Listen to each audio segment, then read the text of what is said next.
Sekarang kita masuk pada tentang materi suku tengah dari deret aritmatika. Saya kasih contoh dulu. Nah, saya mempunyai deret aritmatika semacam ini. 1, 5, 9, 13, 17, 21, dan 25. Nah, pertanyaannya, yang A, tentukan suku tengahnya. Nah, maka bagaimana untuk mencari suku tengahnya itu? Nah, pertama gini, ini 1 itu kita anggap sebagai suku awal atau U1. Sedangkan 25 itu kita anggap sebagai suku keberapa?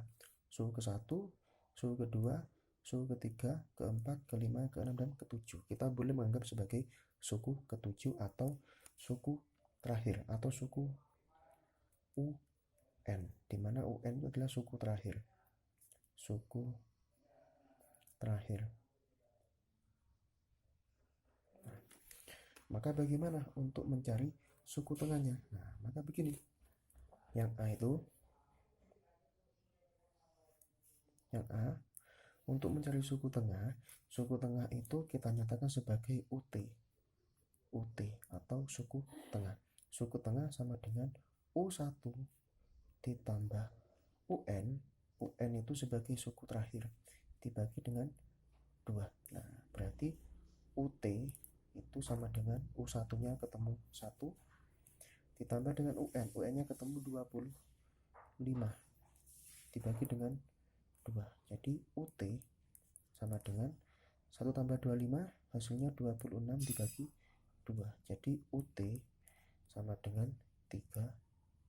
Jadi suku tengahnya itu adalah 13. Jadi 13 ini merupakan suku tengah atau UT.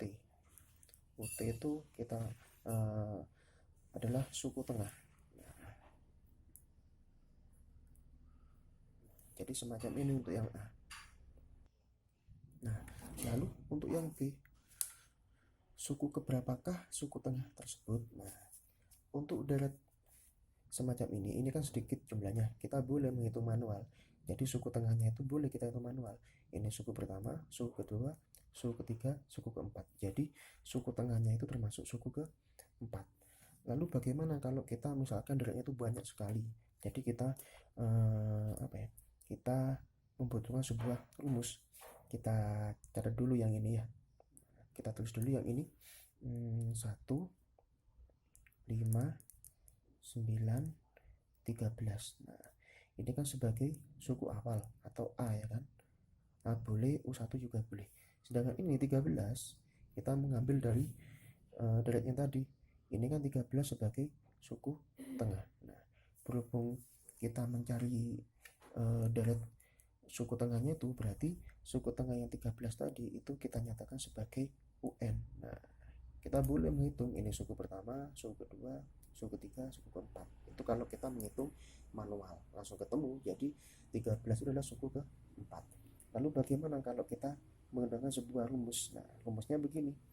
Kita gunakan rumus deret. Rumus deret aritmatika. Nah, berarti UN sama dengan A ditambah N-1 B. Nah, ya kan? Oh ya, B bedanya dari 1 ke 5 kita tambah berapa? Tambah 4. Nah, ini sebagai B. Ini sebagai B. Nah, gitu ya. Jadi 13, nah UN ini sama dengan 13. Kita nyatakan 13 sebagai suku terakhir. Jadi 13 sama dengan A, suku awal adalah 1 ditambah N-1B. Bedanya berapa? Bedanya ketemu 4. 1 ke 5 tambah 4, 5 ke 9 ditambah 4, 9 ke 13 ditambah 4. Jadi bedanya ketemu 4.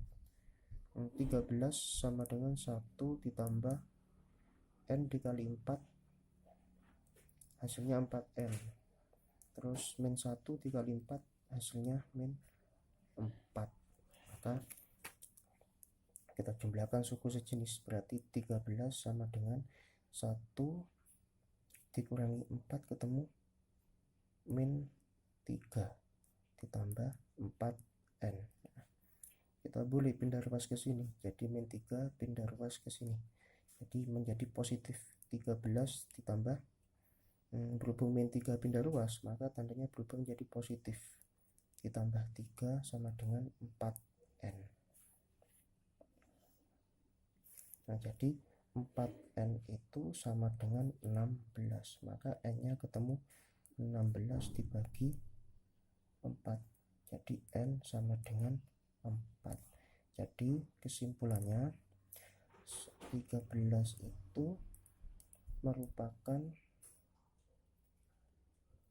suku keempat. Nah, jadi gini, kalau kita menggunakan rumus